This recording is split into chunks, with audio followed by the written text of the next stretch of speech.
Bismillahirrahmanirrahim. Assalamualaikum warahmatullahi wabarakatuh. Al-Fatihah ila ruhi sayyidina habibina syafi'ina Rasulullah sallallahu Muhammad ibn Abdullah sallallahu alaihi wa ala alihi wa sahbihi wa ashabihi wa dzurriyyatihi wa ya'ala rijalin fil jannah wa yafa'una bi asrarihim wa anwarihim wa 'ulumihim nafatin barakatin fid dunya wa dunya wal akhirah wa ja'aluna min hisbihim yarzuquna mahabbatahum ويتوفنا على ملتهم ويحشرنا في زمرتهم بالعافية سلامة ثم الفاتحة صاحب الكتاب السيد أبو عبد الله محمد بن يوسف السانسي ثم إلى سيف الشرعي وندر البجري ثم إلى حضرة الوالد الحبيب عبد الله بن المحسن العطاء ثم إلى شريف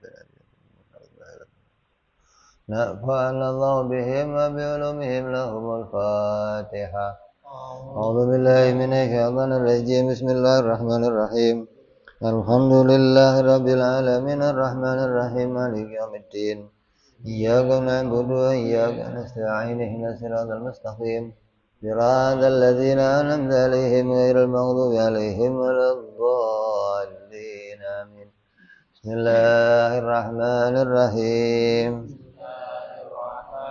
Nawaitu ta'alluma wa ta'lima wa tadhakkura وتذكيرا والنفعا والانتفاعا والإفادة والاستفادة والحثا على التمسك بكتاب الله سنة رسول الله صلى الله عليه وسلم ودعاء إلى الهدى والدلالة على الخير ابتغاء مرضاته وقربه وثوابه وحسن الخاتمة مع اللطف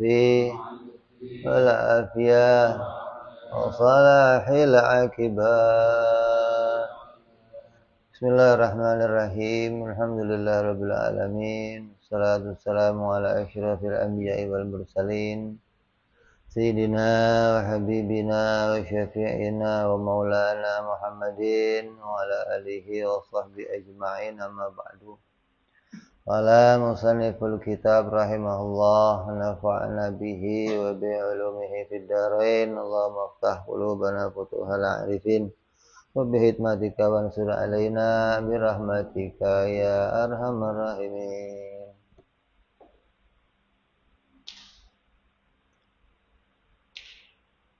Ila anqal melanjutkan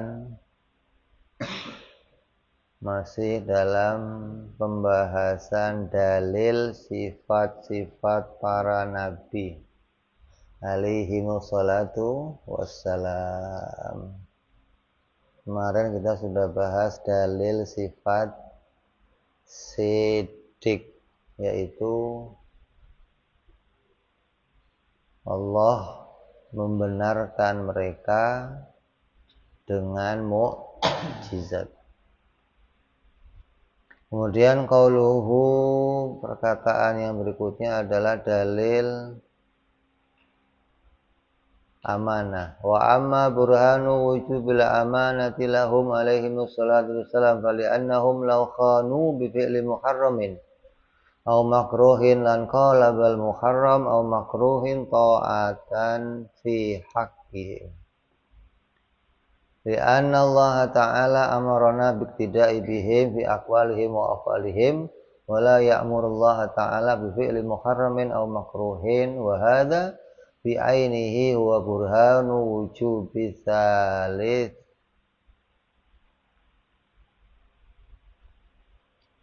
Adapun burhan atau argumentasi yang menunjukkan wajibnya para nabi bersifat amanah adalah apabila mereka itu berkhianat dengan melakukan perbuatan yang haram atau yang makruh, maka yang haram atau yang makruh akan menjadi ketaatan bagi mereka. Lianna Allah, karena Allah Ta'ala memerintahkan kepada kita biktidai bihim, untuk mengikuti para nabi dan rasul, fi aqwalihim, dalam ucapan mereka dan perbuatan mereka. Wala ya'murullah Ta'ala, Allah Ta'ala tidak memerintahkan kepada kita melakukan yang haram dan yang makruh. Maka ini juga menjadi dalil wajibnya nabi bersifat tabligh. Jadi apabila Nabi itu berkhianat dengan melakukan yang haram atau yang makruh, maka kita pun akan diperintahkan melakukan yang haram dan yang makruh. Karena yang haram dan yang makruh akan berubah menjadi sebuah ketaatan. Sedangkan itu adalah hal yang batal. Terus sarahnya, qalu wa amma burhanu wujubil amanati lahum alaihi wassalam wa li'annahum bilahi takriruhu antakula. Maka kalau mau dilengkapi pernyataan ini adalah law khanu bi fi'li muharramin aw makruhin lan qalabal muharram aw makruhin ta'atan fi haqqihim. Jika mereka berkhianat dengan melakukan yang haram atau yang makruh, maka berubahlah yang haram atau yang makruh menjadi suatu ketaatan bagi mereka. Lakinna tali batilun, tetapi tali atau akibat atau hasil dari muqaddam itu batal kalau adanya ketaatan, maksiat menjadi ketaatan. Fa idza batala tali batalal muqaddam, kalau batalnya tali maka batal pula muqaddam. Fasabata nakiduhu, maka tetaplah lawannya wal matlub, dan itulah yang kita tuju. Fal musannif, maka musannif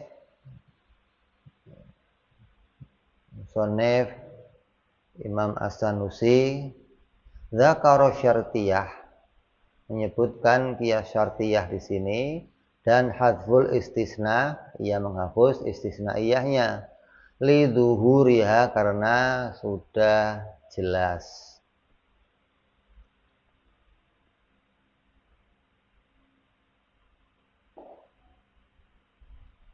Musannif menghapus apa? Istisnaiyah.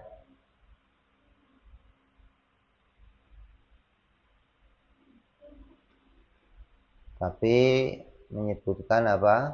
Syartiyahnya. Karena ini sudah jelas, artinya kita sudah tahu bahwa hal yang haram dan yang makruh itu enggak mungkin menjadi sebuah perintah bagi para nabi dan rasul. Summa bayana wajhil luzum bisyartiyah, tapi menuliskan kelaziman dari syartiyahnya, liqaulihi li'anna Allah Ta'ala amarona biktidai bihim ila akhirih. Wal muhasiluhu anna jami'a ma sadara anhum la yakuna illa ma'muran bihi minallahi ta'ala. Maka hasilnya apa? Semua apa yang datang dari Nabi haruslah sesuatu yang diperintahkan oleh Allah Subhanahu wa ta'ala. Wa kullu ma amara bihi la yakunu illa ta'ah, dan tidak ada yang diperintahkan Allah kecuali sebuah ketaatan. Li'annahu la ya'muru bil fahsya'i, karena Allah tidak pernah memerintahkan sesuatu yang fahsya atau sesuatu yang mungkar. Mungkar di sini adalah makruh ataupun yang haram. Tidak ada yang haram atau makruh itu diperintahkan untuk mereka.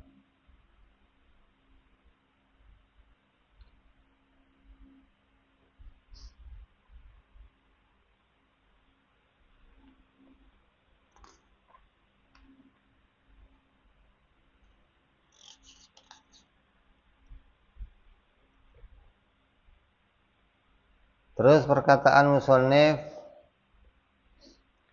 li'anna Allah Ta'ala amarona biqtida'i bihim.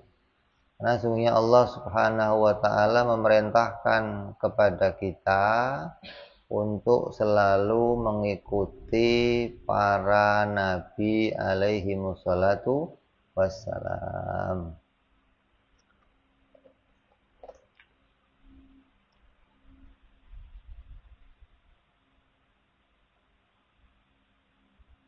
Mina ma'lum anna dhamil mustatir aidun lillahi ta'ala wal baris aidun li jami'il umam la li hadzal ummat faqat.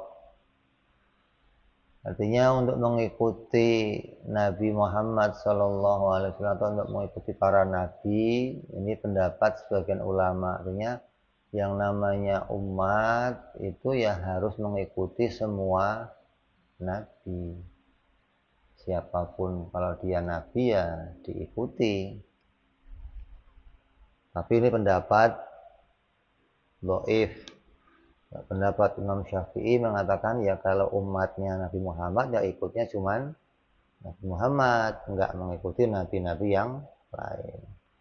Jadi ada pendapat dari mazhab yang lain mengatakan ya pokoknya nabi. Kalau itu nabi, maka apapun yang dikerjakan masih bisa diikuti. Tapi pendapat Imam Syafi'i tidak. Kalau mau mengikuti ya khusus kepada tiap-tiap nabinya masing-masing.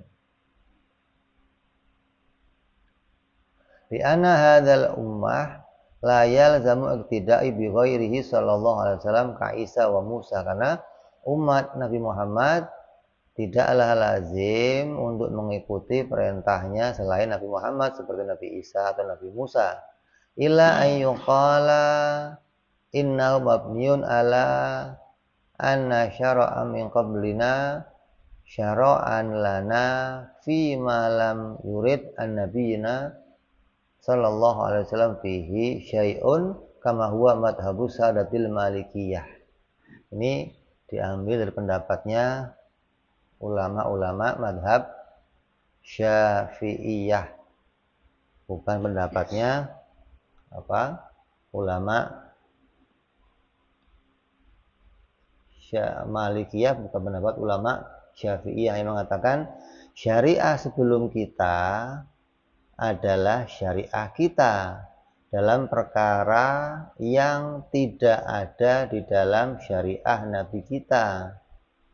Jadi kalau ada perintah untuk Nabi yang lain tapi di Nabi kita nggak ada, maka itu juga perintah untuk kita gitu.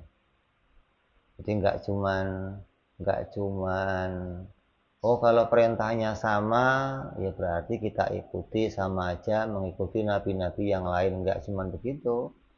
Artinya di nabi kita nggak ada perintahnya, tapi di nabi yang lain ada, maka kita pun boleh mengikuti perintah tersebut. Pendapat ini pendapat mazhab Malikiyah, bukan pendapat ulama Syafi'iyah.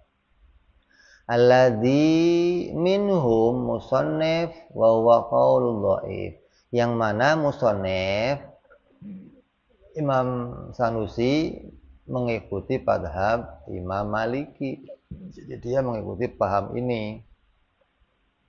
Tapi wa huwa qaulul dhaif inda Syafi'i, pendapat ini adalah pendapat yang dhaif menurut pendapat Imam Syafi'i. Wa alal awal fa kullu ummatin ma'murun biqtida'i bi rusuliha wa huwa ala sabili at-tauzi'. Dan pendapat yang pertama itu pendapatnya mazhab Malikiyah mengatakan bahwa setiap umat diperintahkan mengikuti rasulnya masing-masing. Ini pendapat yang kita pakai. Apa yang mau diikuti dari para rasul? Fi qaulihim, fi aqwalihim wa af'alihim. di dalam perkataan mereka dan perbuatan mereka. Jadi kita diperintahkan untuk mengikuti mereka itu apanya?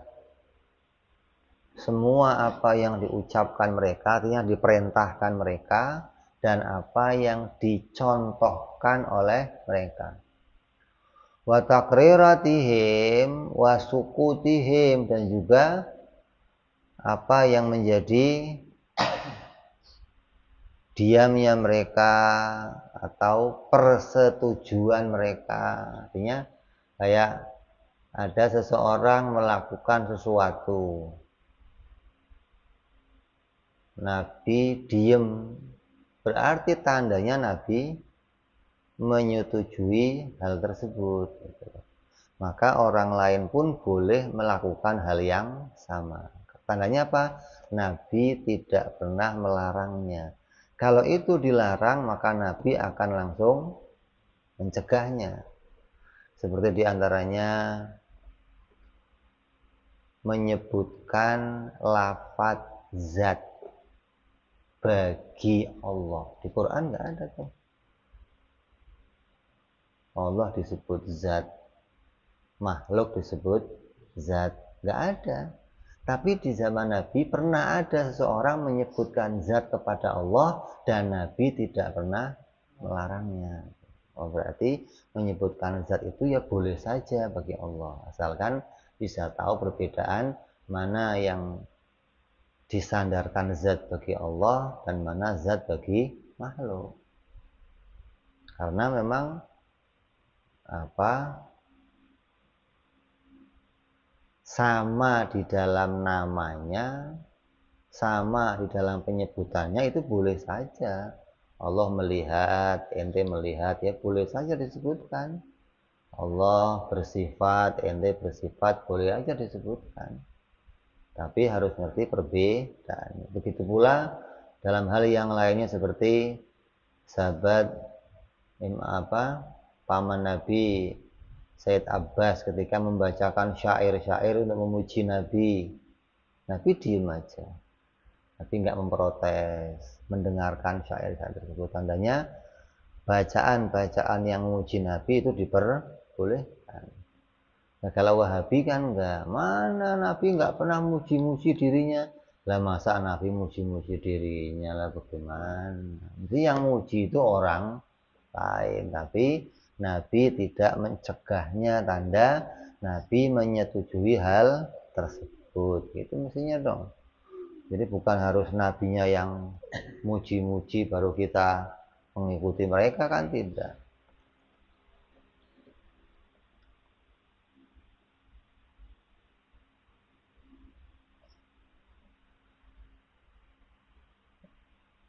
Wa takriratihim wa sukutihim alal fi'il id la yaqirruna alal khata', atas sesuatu yang tidak sampai melangkah pada sebuah kesalahan. Artinya para nabi itu nggak akan pernah menyetujui sesuatu yang berupa sebuah kesalahan. Kalau hal itu salah, Nabi nggak mungkin menyetujuinya. Dan para sahabat pun tidak akan melakukan sesuatu yang salah dari sesuatu yang diperintahkan oleh Nabi. Ini terjadi beberapa kali, sehingga sahabat pernah tidak mematuhi Nabi ketika sesuatu itu melanggar perintah. Sampai Nabi sendiri langsung mencontohkannya.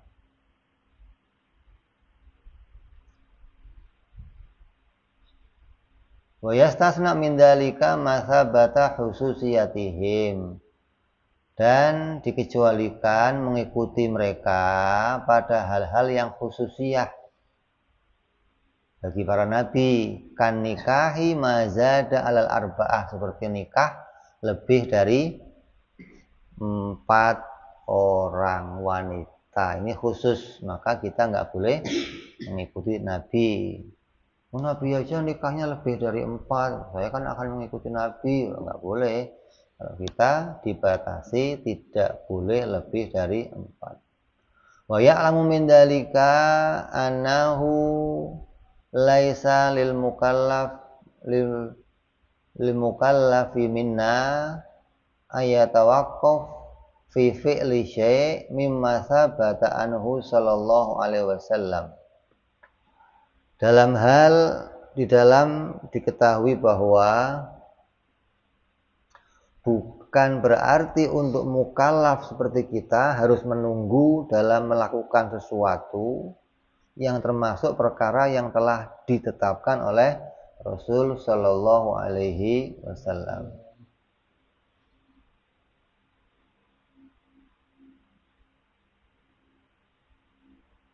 Lihtimalil khususiyah bal yattabi'uhu fi jami' aqwalihi wa af'alihi illa ma thabata annahu min khususiyah li itlaqi qauli ta'ala qul in kuntum tuhibbunallah fattabi'uni. Maka karena dimungkinkan termasuk perkara yang dikhususkan untuk beliau, melainkan harus mengikuti beliau dalam segala perkataan dan perbuatan kecuali perkara yang ditetapkan sebagai kekhususannya. Karena mutlaknya firman Allah berfirman, "Qul in kuntum tuhibbunallah fattabi'uni." Katakanlah wahai Muhammad, jika kalian benar-benar mencintai Allah, maka ikutilah aku. Maka dari ayat ini jelas menunjukkan kita diperintah untuk mengikuti semua perkataan Nabi dan perbuatan Nabi.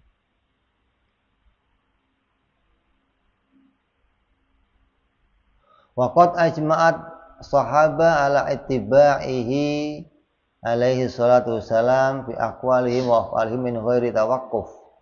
Maka telah bersepakatnya para sahabat untuk mengikuti Nabi Muhammad SAW pada ucapan beliau dan perbuatan beliau min ghairi tawaqquf, tanpa harus menunggu, termasuk dalam hal kekhususannya. Ini ada sahabat yang ini madhabnya sahabat beda sama madhab kita nih. Sahabat itu mengikuti Nabi ya keseluruhannya. Tapi kalau bagi kita, karena kita sudah terpaku pada hukum-hukum yang ditetapkan oleh a'immah, maka kita menjadi punya madhab mana yang boleh diikuti dan mana yang nggak boleh diikuti. Kalau pada zaman sahabat, ya seluruhnya apa yang Nabi kerjakan itu dikerjakan pula oleh para sahabat.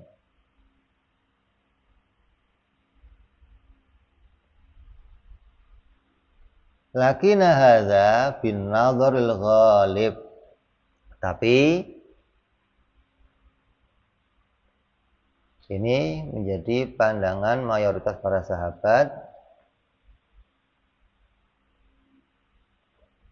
Di antaranya apa? Wa illa qad waqa'a minhum tawaqquf. Dan di antara mereka ada yang pernah tawakuf, berhenti untuk tidak mengikuti Nabi fi ghazwatil Fatah haitsu amarahum Nabi sallallahu alaihi wasallam bil fitri fi Ramadan. Pernah dalam perang Fatah Nabi sallallahu alaihi wasallam memerintahkan sahabat untuk berbuka di siang hari bulan Ramadan. Sahabat lagi puasa waktu perang Fatah, kata Nabi, udah semua berbuka. Sahabat satu pun nggak ada yang mau ikut. Kenapa?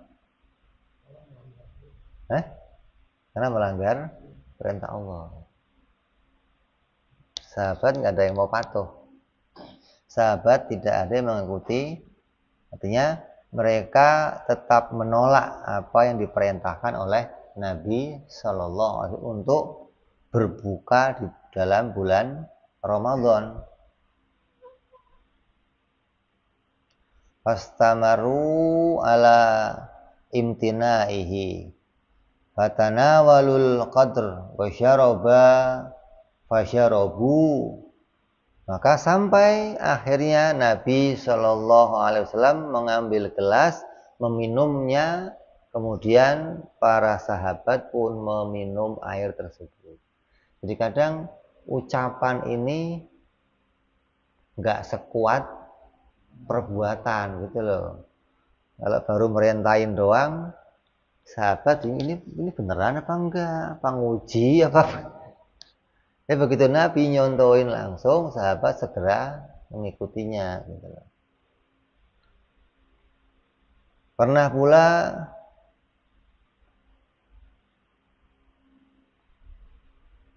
wa fi ghazwatil Hudaybiyah, dalam perang Hudaybiyah, amarahum sallallahu alaihi wasallam bin nahar, untuk nahar, untuk memotong kambing, wal khalq, dan memotong mencukur rambut, walam yaf'alu, dan sahabat tidak ada yang mengerjakannya.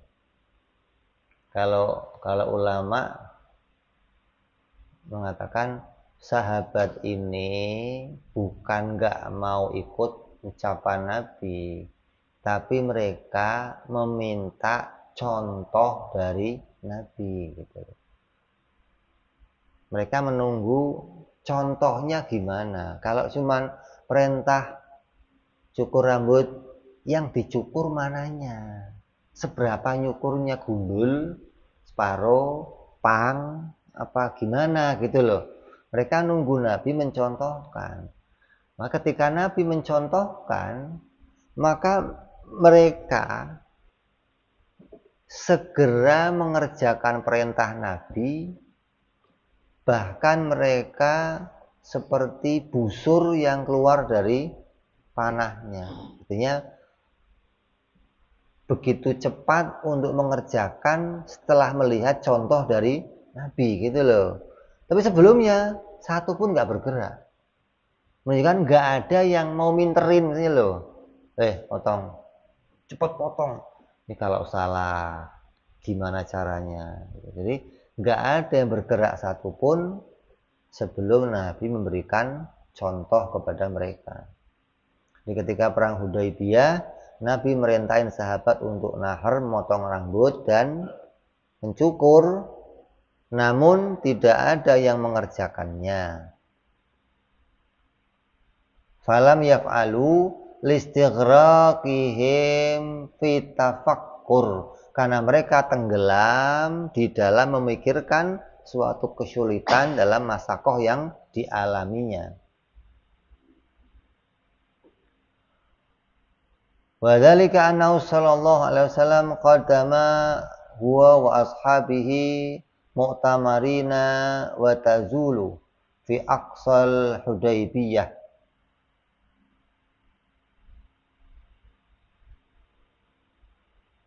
Famana'uhumul musyrikun. Ini terjadi ketika Nabi Shallallahu alaihi wasallam dan para sahabatnya pergi untuk melakukan umroh. Kemudian para musyrikin menghalangi mereka untuk tidak boleh melakukan umroh. Famana'uhumul musyrikun min dukhulil Makkah, untuk masuk kota Makkah.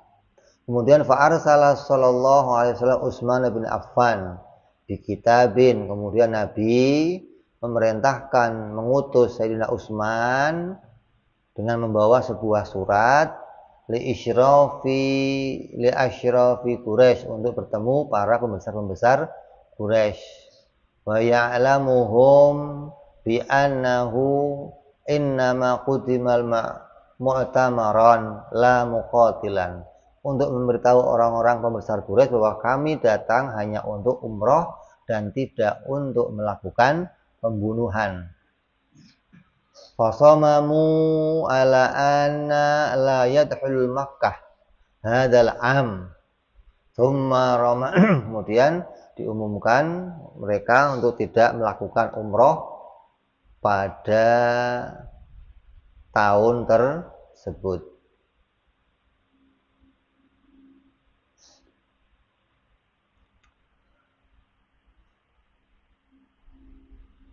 Ala anna yadkhulul Makkah min amin thumma rama rajulun min ahadil fariqaini alal fariqil akhar fakanat bainahuma mu'arakatan bin nabli wal hajarah fa amsaka Rasulullah sallallahu alaihi wasallam ba'duhum wa amsaku Utsman radhiyallahu taala anhu wa asara iblis annahum qataluh. Kemudian mereka tidak mengindahkannya dan melarang Nabi untuk masuk ke kota Mekah tahun itu. Kemudian salah seorang laki-laki dari pihak mereka melempar pihak lain sehingga terjadilah bentrokan antara keduanya, saling lempar-melempar batu dan panah. Sehingga di antara mereka Nabi menghalanginya dan mereka juga menghadang Utsman. Serta kemudian iblis menghembuskan kabar bahwa orang-orang Quraisy telah membunuh Sayyidina Utsman. Iblis paling senang itu.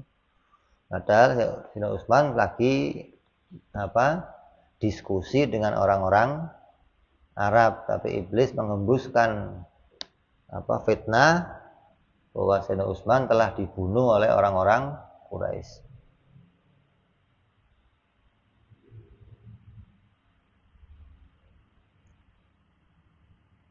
Faqala Nabi sallallahu alaihi wasallam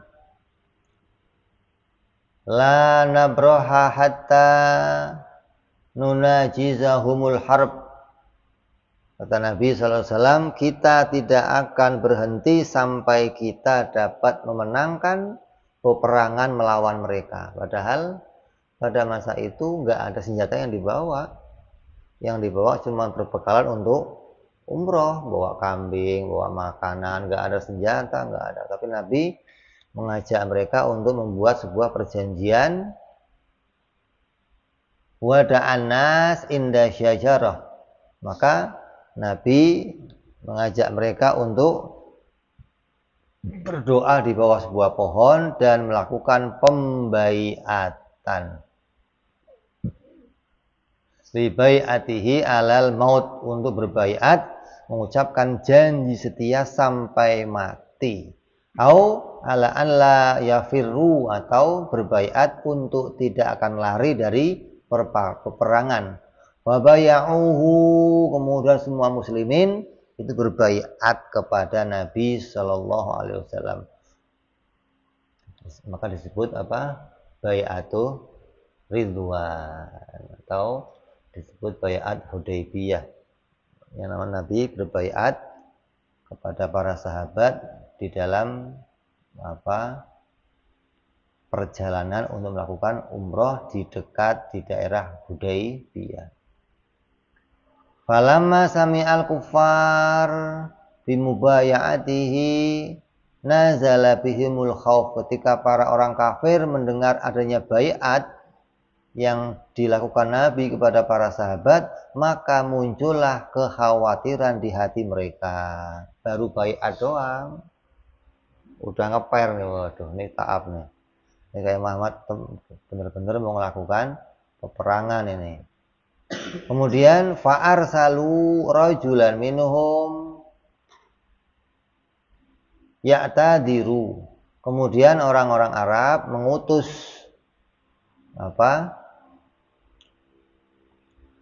mengutus di antara mereka untuk meminta maaf agar tidak sampai terjadi peperangan.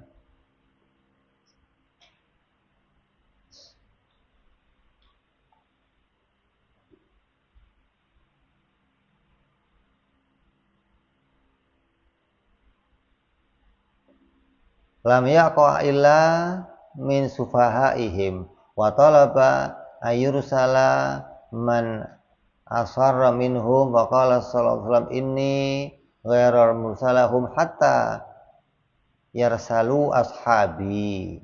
Maka ketika orang-orang Arab itu melakukan perjanjian kepada Nabi agar tidak sampai melakukan karena ulahnya orang-orang bodoh di antara mereka, artinya mereka mengaku bahwa ini bukan perintah dari kami untuk saling melempar, ini bukan perintah dari kami, itu adalah individu-individu kami yang melakukan kesalahan. Dia meminta untuk melepaskan sebagian tawanan dari mereka. Artinya ketika terjadi pelemparan itu Nabi menawan sebagian orang-orang kafir Quraisy. Kemudian Rasulullah SAW mengatakan, sesungguhnya aku tidak hanya melepaskan mereka, aku akan melepaskan mereka jika kalian mau melepaskan Sayyidina Utsman radhiyallahu anhu. Artinya Nabi mau tuker tawanan, kalau memang kamu ingin pasukan kamu dibebaskan, maka bebaskan pula Sayyidina Utsman. Wa asyara iblis,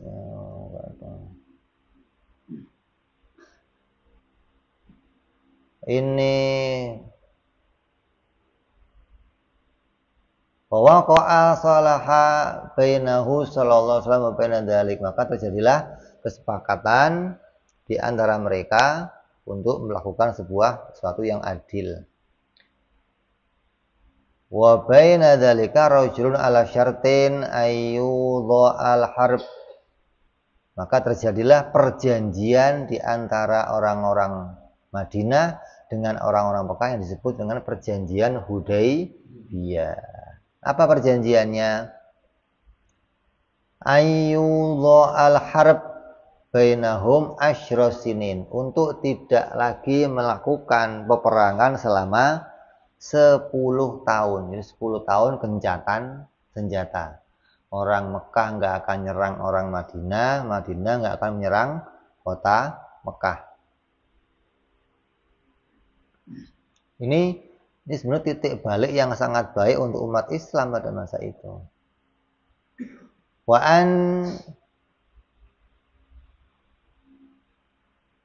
ayyumana bainahum ba'dhan, dan akan memberikan rasa aman di antara mereka satu sama lain. Wa ayyarja'a anuhum amahum wa ya'ti mu'tamaran fi amin qabil, dan mereka akan pulang tahun ini dan akan umroh pada tahun yang akan datang.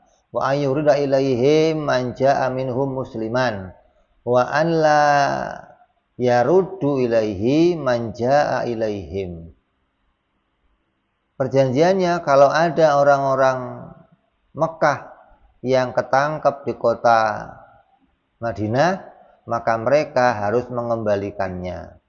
Tapi kalau ada orang-orang Mekah, orang-orang Madinah yang ketangkep di Madinah, maka tidak akan dikembalikan. Ini perjanjian sepihak nih.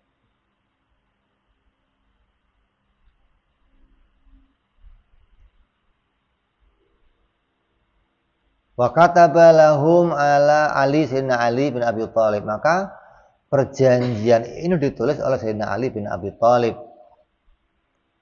Bidzalika kitaban fakarrahu muslimun, maka orang-orang muslim tidak menyenangi perjanjian tersebut. Nah, siapa yang senang? Yang protes semua. Dalam perjanjian Sayyidina Ali menulis Bismillahirrahmanirrahim dan Muhammad Rasulullah. Orang Arab nggak senang, hapus, nggak ada itu. Muhammad bin Abdullah, jangan tulis Muhammad Rasulullah. Maka Sayyidina Ali pun menghapusnya dan menuliskan sesuai apa yang diminta oleh orang-orang Arab. Maka orang Muslim nggak senang dengan perjanjian tersebut. Hadhihi syurut. Faqalu ya Rasulullah, inna naruddu wala yaruddun. Ya Rasulullah, gimana kita mengembalikan tapi mereka nggak mau mengembalikan? Qala na'am, kata Rasulullah, ya. Amma man dahaba minna ilaihim fa'abadallahu ta'ala. Kata Rasulullah, benar. Terus gimana penjelasannya Rasulullah? Kalau ada orang kita yang lari kepada mereka, maka Allah menjauhkannya dari rahmat. Dan nggak usah kembali sekalian. Ngapain disuruh pulang? Jadi Rasulullah justru menguatkan sahabat, kalau ada orang Muslim kok sampai lari ke kota Mekah, maka nggak perlu dikembalikan. Kenapa? Karena nggak akan mungkin ada orang Muslim yang lari ke kota Mekah. Tapi kalau ada orang Mekah yang ada ke Madinah, maka orang Madinah harus mengembalikannya. Wa amma man dhahaba minna ilaihim fa abadallahu ta'ala. Wa man ja'a minhum ilaina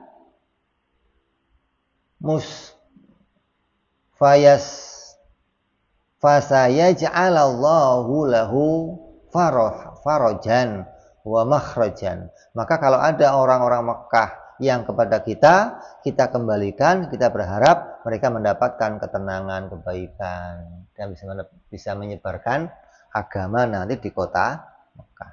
Tsumma qala sallallahu alaihi wasallam li ashabihi faqumu wanharu wakhlaqu.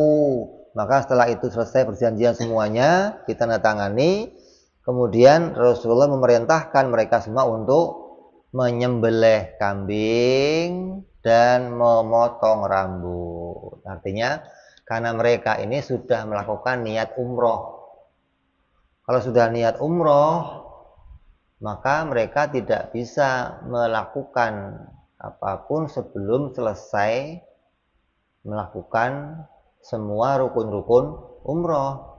Nah, karena umrohnya batal, nggak bisa dilakukan, maka tetap mereka harus memotong rambut sebagai tanda umroh itu selesai. Dan nanti tahun depan akan qadha, ada umroh qadha namanya. Jadi niat umroh yang nggak bisa dikerjakan tahun itu akan dikerjakan tahun depan.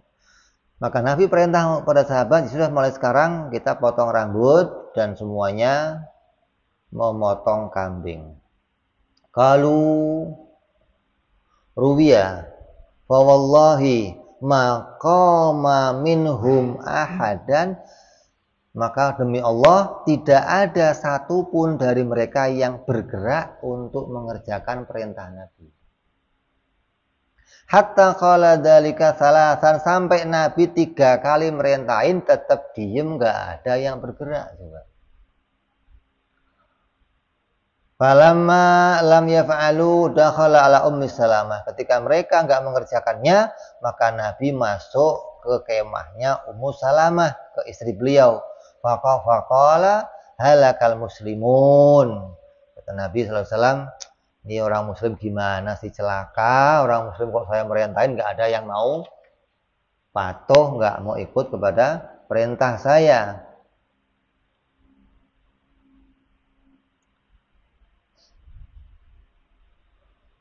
Amartahum ayakhlaqu wa ayanhuru falam yaf'alu. Faqalat, maka Siti Ummu Salamah mengatakan, ya Rasulullah, la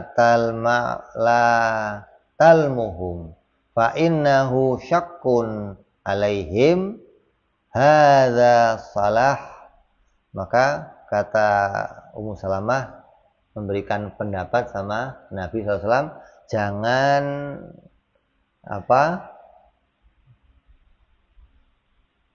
janganlah engkau mencela umat muslim, tapi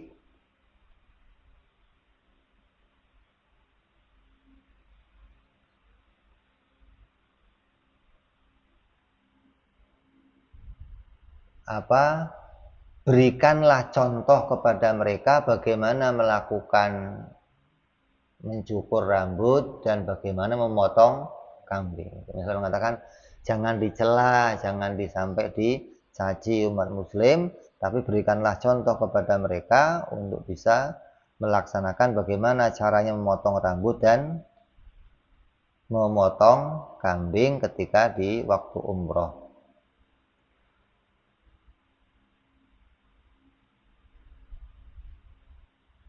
Faqalat ya Rasulullah la talmahum fa innahum syakkun alaihim hadza salah akhraju wa la yatakallamu ahadan hatta taf'ala dzalika, sampai Nabi melakukannya.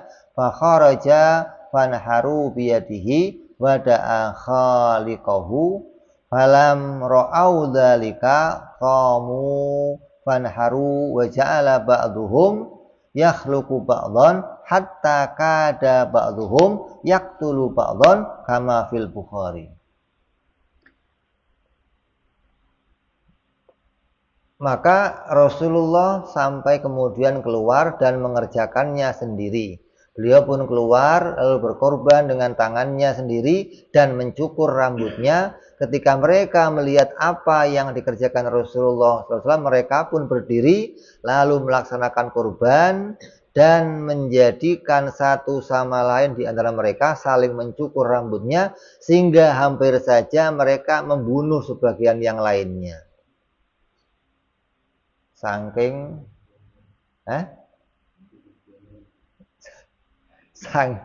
saking rebutan, anak aja mengucur ente, anak aja pengen melaksanakan, kan mencukur, kalau Nabi kan mencontohkan mencukur rambutnya sendiri, maka sahabat diperintahkan untuk mencukur satu sama lainnya, maka mereka berebut untuk saling mencukur yang lainnya sampai seakan-akan mereka akan saling membunuh sebagaimana di dalam hadis Imam Bukhari radhiyallahu anhu. Ini disebut bahwa para sahabat selalu mengikuti apa yang diperintahkan oleh Nabi. Ketika mereka tidak mengikutinya, bukan berarti mereka akan melawan perintah Nabi, tapi mereka menunggu apa yang dicontohkan oleh Nabi Shallallahu Alaihi Wasallam. Ketika mereka tahu cara prakteknya Nabi, maka mereka segera mengerjakannya. Ini diantara hikmahnya kenapa Allah tidak mengutus seorang Rasul dari bangsa malaikat. Bisa enggak Allah mengutus Nabi dari bangsa malaikat? Ya bisa saja. Tapi malaikat tidak bisa memberikan contoh yang sempurna sebagaimana seorang basyar atau manusia. Maka memerintahkan seorang nabi dari bangsa manusia lebih utama daripada bangsa malaikat, karena nggak hanya ucapannya saja tapi juga perbuatannya akan dikerjakan. Fahadha bi'ainihi wa burhanu wujubi salis, maka dalil amanah ini secara pokoknya menjadi dalil juga kepada sifat tabligh. Kenapa? Takriruhu antakula law khanu bikitmani syai' mimma umiru bitablighihi lil khalqi lan qala bal kitman ta'ah.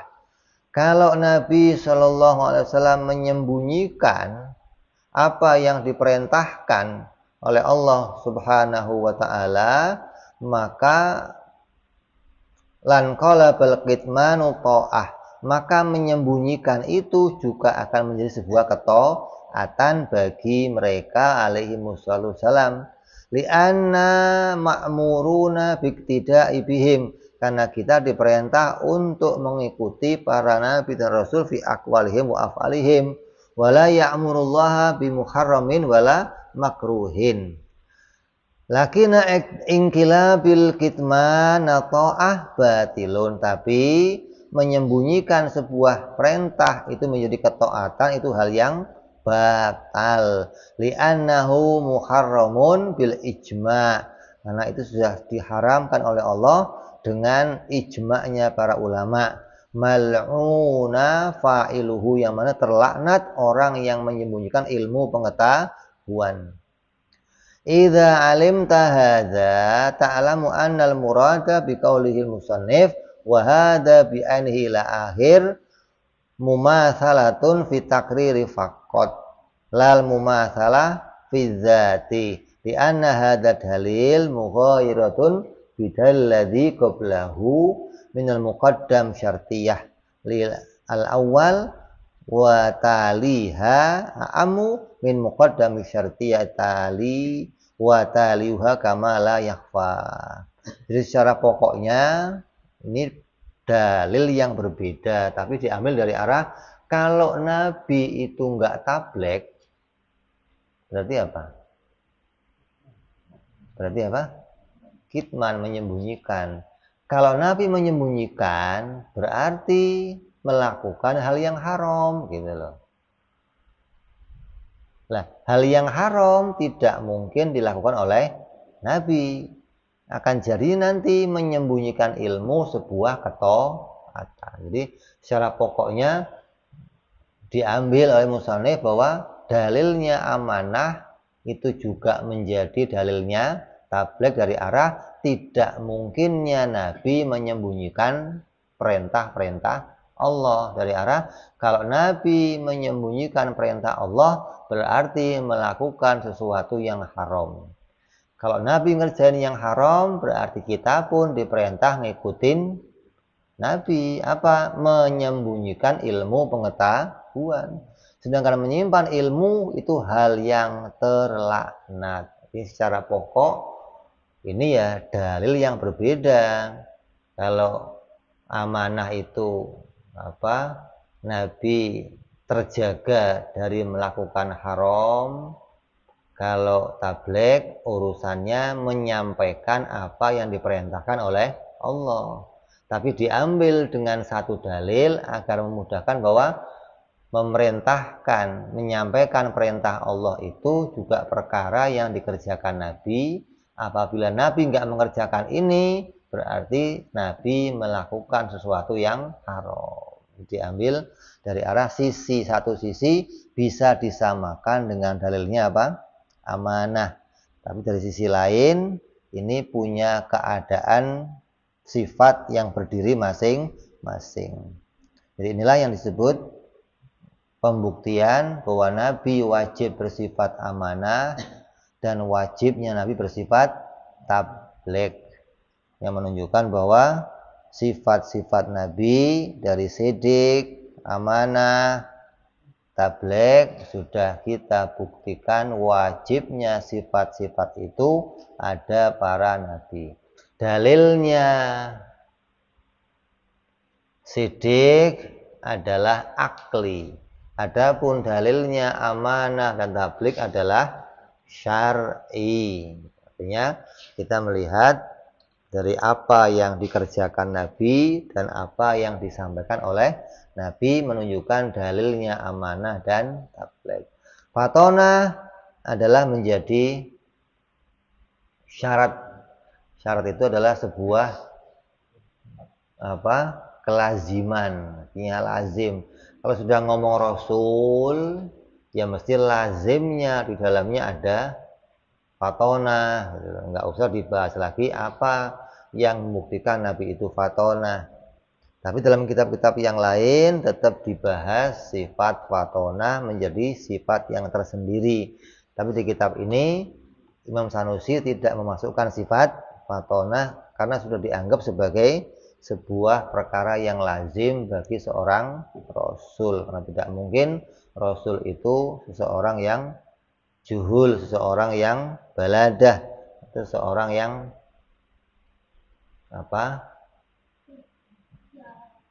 telat dalam berpikir atau enggak punya kemampuan di dalam berpikir. Setiap Rasul pasti punya sifat fatonah.